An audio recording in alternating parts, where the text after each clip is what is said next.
This part is going to be a lot shorter than the other two due to the fact that Submachine 3 is 99% puzzle. There's a few notes that I'm going to go through, but mainly inconsequential to the story. Starting where we left off after Submachine 2, we find ourselves standing in front of a lighthouse portal, but in a cold industrial environment. You can see here we've encountered our first spatial anomaly. When moving to another chamber, there's a random chance we go into another room, and going back the same way, we don't appear in the same location we were before. This is a reoccurring theme that's going to appear in many other games, where going to a different room, it's not guaranteed you're going to end up in the same place. In this second part of the loop, we discover the compass, an item that's going to be extremely useful now that we're here, to keep us oriented when we're lost in the gigantic catacombs. The rooms reset every other cycle. The compass will reappear soon. If only I knew which cycle I'm in. He said to mark this paper every time I pass it. I've been here before. I remember these damn looping rooms. If only I could remember what that was all about. Some machine unlocking further connections, a compass showing me coordinates. Yes, it was all about the coordinates. But there's no compass in here now. What to do? Now that we've read all those preliminary notes, I'm not going to bore you with all the puzzles. So here's a montage.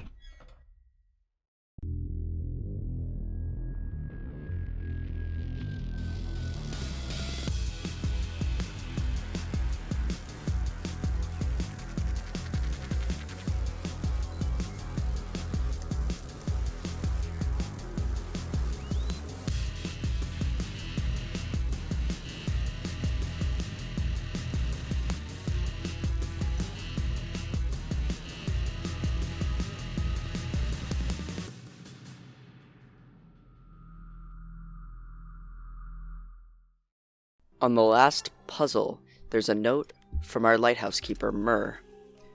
Have you noticed that with each puzzle solved, you move deeper into the ground? That doesn't seem like a good escape plan. The machine itself is a giant trap. In order to escape it, you must stop solving puzzles or you'll just remain in the loop perpetually. The loop is timeless, spaceless, without beginning nor end.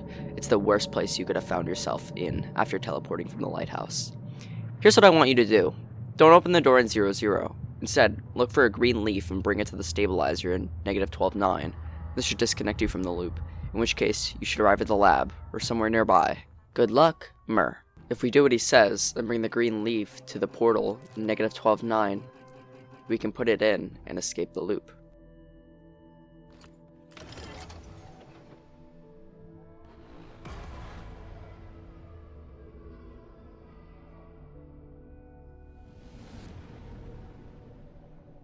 Now, I know you're probably dreading me talking about it, but in the original game, you drop the leaf on a little statue instead of a portal. I guess this was changed to have parity, though the note is almost exactly the same as in the original Flash version. If you decide to not follow Myrrh's instructions and instead complete the final puzzle, you unlock a small secret area. In the original version, though, if you decide to complete the final puzzle, you unfortunately die of dehydration.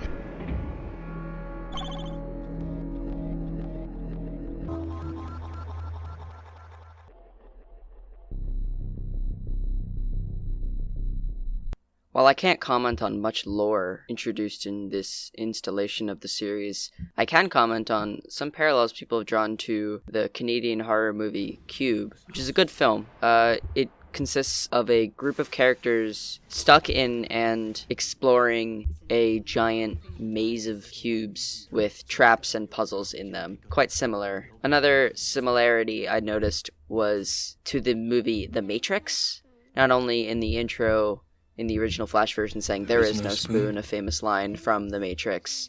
You also are transversing a literal matrix of two numbers, a 2D matrix in programming.